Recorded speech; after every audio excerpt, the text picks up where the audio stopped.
know where the PIN number is, where the check cashing card is, where the last Louis Vuitton was hidden, and where Mimi Versailles credit cards are, and you are gagging, and they kick your door in the middle of General Hospital.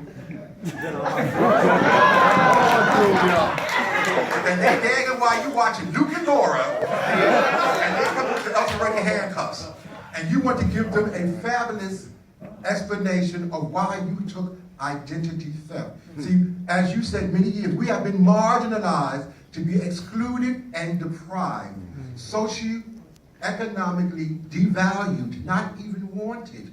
You know what amazes me? When Eric Garner was murdered, when that little child was murdered, they're killing black men.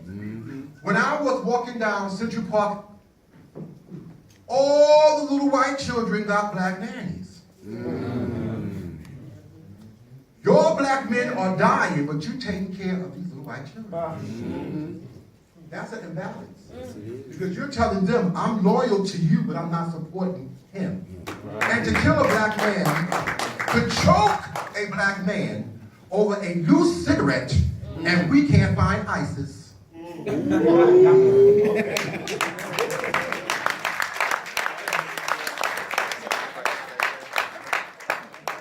Gotta love you, Junior. What the hell am I going to after that? Can you repeat that question? So the question the question was... Do you guys remember the question? Thank you. Since both you and Junior were around when Paris is Burning was being made and sitting here seeing this, was there a difference for you in Paris is Burning and here, as well as a difference between maybe the way Jenny Livingston approached the project and the way Seven approached the project? Well, yes, I do see a big difference because as far as just like love and unity, then as far as the shade, then it was like fun shade, like the new because number one, there's no, and I'm sorry to say, there's really 3 generations in the ballroom scene. Thank you. You know what I'm saying? And I always feel like the Mrs. and the Poverty, that's mid-generation. Everything else to come after that, that becomes more new generation. Old school, that's which is the first generation, is Junior. You know, the Princess, the Priests, and the Witches, and the Extravaganzas, and the Ninjas. But then everything else will come. It's always this, the mid-generation. Mid-generation, I would feel, have changed a lot of things. And that's when I started seeing it escalating to something like different. But then again, that's a different evolution. I thank God that I'm 56, and I've been around them.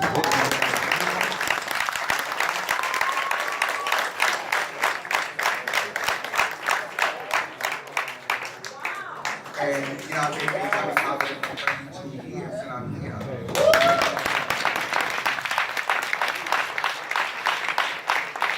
Back then, you know, like, we didn't have the privileges that you guys have. And, I mean, I'm always feeling like, I always hear the young kids always asking why the older kids. And granted, and I will say that I say wherever I go, nobody in the ballroom scene from the beginning until tomorrow, nobody was born fab.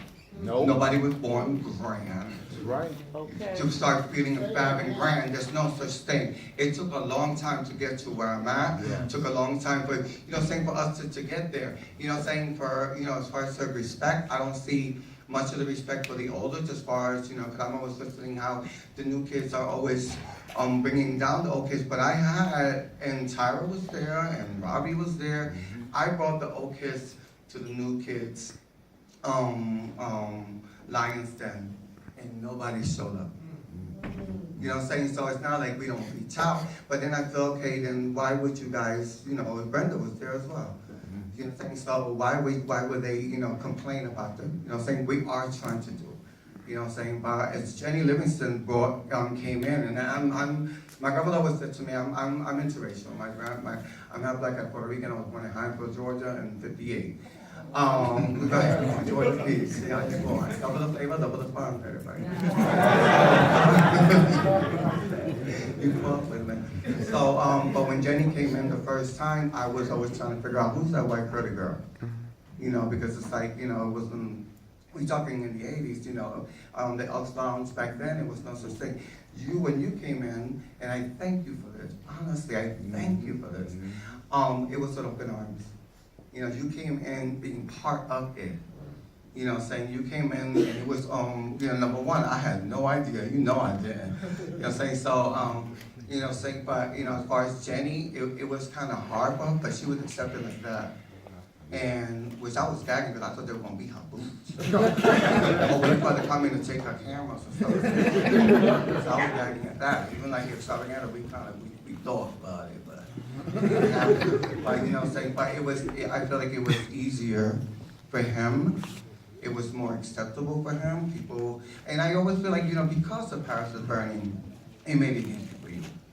Because by then we already knew, we already understood, you know, of everything. But, you know, as far as just like the unity, even the music, because the music, if you listen to it, like they say hip hop, you know, like if, you know, like DMC back in the days, if you listen to their lyrics versus now, they want to cut you, beat you, stab you a little bit. It's the same thing with the music today.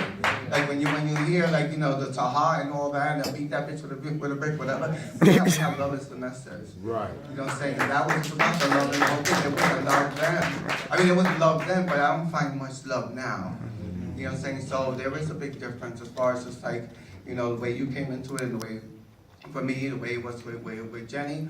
And as much as like people would bitch and holler and rage at her and say, oh, she did this and did that, I do remember that she had an easel that stated, as soon as you walk in the ballroom, she had an easel that stated what she was doing, but people just walked right through it. Number one, we started the ball like 4 in the morning. We was trying to wake up.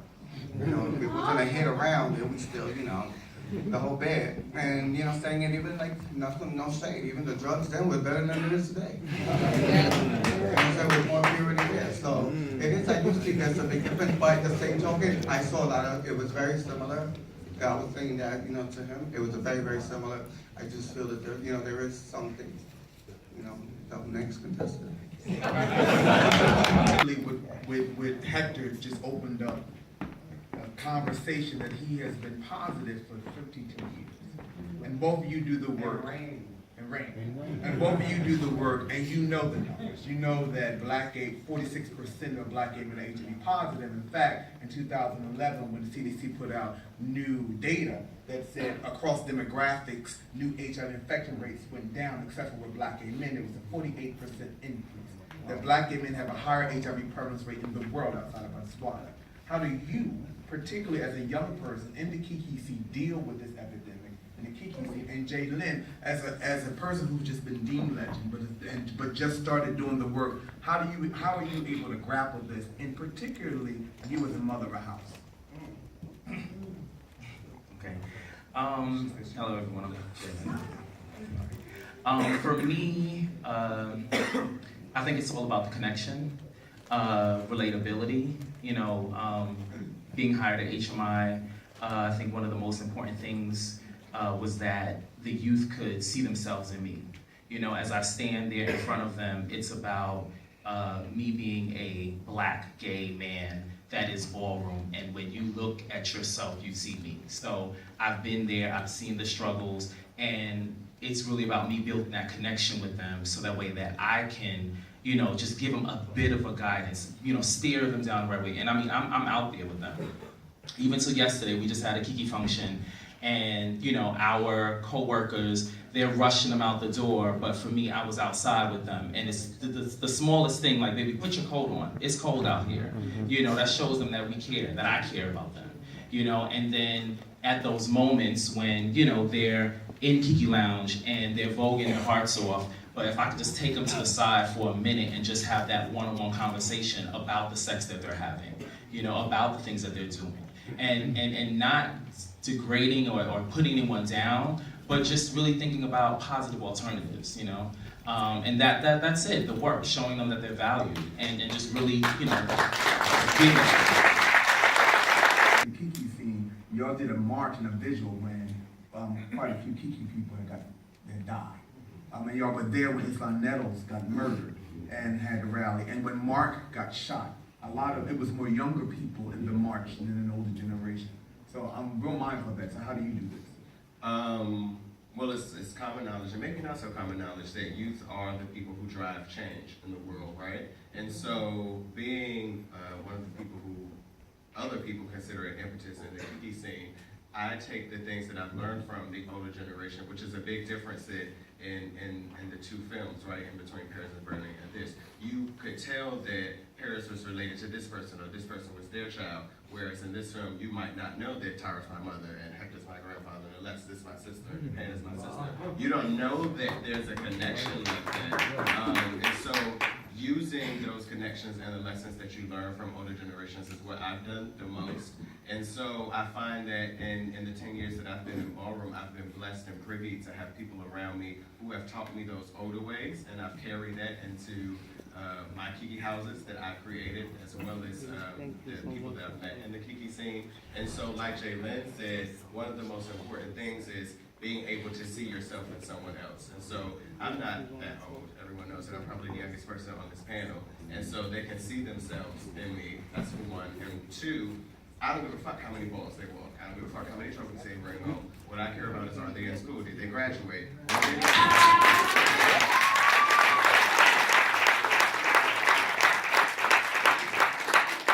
Last set of questions, and I'm gonna beat your ass, you no punishment, because I'm your father. You forgot to say that, but it's okay.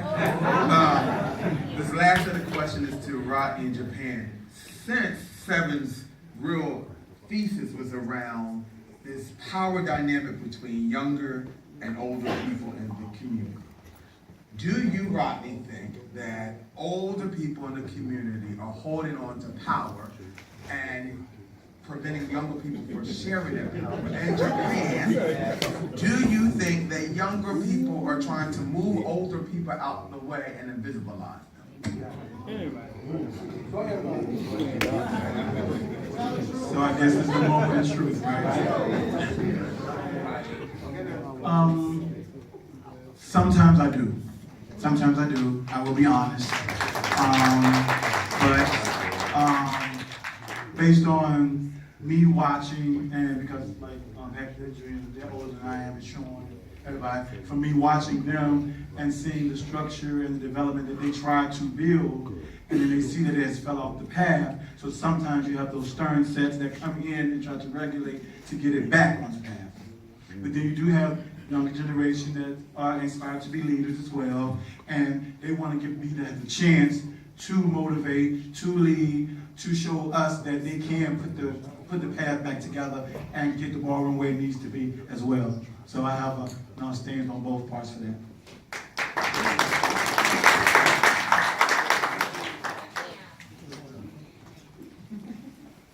So your question is, do you think that younger people are trying to overtake power and trying to invisibilize older people, trying to push them to the side like we do senior citizens? I don't think that they're trying to overtake it. I think more so they just want to be heard. They want to be respected like they respect the older generation. A lot of times, as it was stated in the film, when Twiki was talking about how, and Chi was talking about how a lot of the Kiki scenes, I just started going to the Kiki scene balls, and a lot of them won't walk a big ball because they feel like they're gonna chop me, or they're gonna shade me, or I'm not their child or their girlfriend. So they just want to be heard, but at the same time, how can I be heard if I'm always being harassed or always being like, oh well, chopped. What did you chop me? Then you ask them why they chopped you, and they want to get attitude. Whereas when I came out, if you got chopped, your house father most of the time, or whoever your leader was, they go ask, why did you chop my child? Where the younger generation, they don't know. You don't approach people and do that because they're not taught that.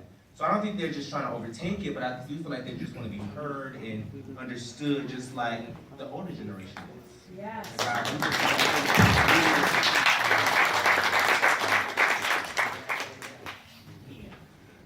Okay, in the essence of time, we're going to have to start to kind of wrap it up. I did want to say to everyone here, I greatly appreciate, for me as running Black Pride and also supporting the ballroom community, that it's beautiful to look out to see this room filled of us supporting each other. Because so many times we do not do that. And the next thing is, Seven made this film. There was people kind of push and pull from it. At the end of the day, people are going to draw their own conclusions and have their own opinions about if they like or they don't like it. So, with that being said, there is going to be, Michael and myself, we're working on a few things. There are going to be some more screenings. So I'm asking everyone here, if you think that this film did represent the ballroom community in a positive light, or was speaking truth about the state of the ballroom community, and what you feel about it, bad versus good, maybe you will help me to encourage people, because we really did this film for us to open up a dialogue to talk about this in the ballroom community. It's not even about this is right, this is wrong, this is bad, this is not bad. It's for us to talk about the situation. It's a community project. So, help me to encourage more people to come out and let's keep this dialogue going. Maybe there will be some better answers and more respect coming out from what's happening in the community. Okay, and so I also wanted to announce there is going to be sort of an after party. We're all kind of going to do like a meetup over at Club XL tonight. So I'm asking everybody to meet me over at Club XL and let's shake a leg and let's party together. If that's so, if you're so inclined to do such. And I also want to encourage people to please support my sister, Miss Tyra Ross, and her book. Again, it's us supporting us.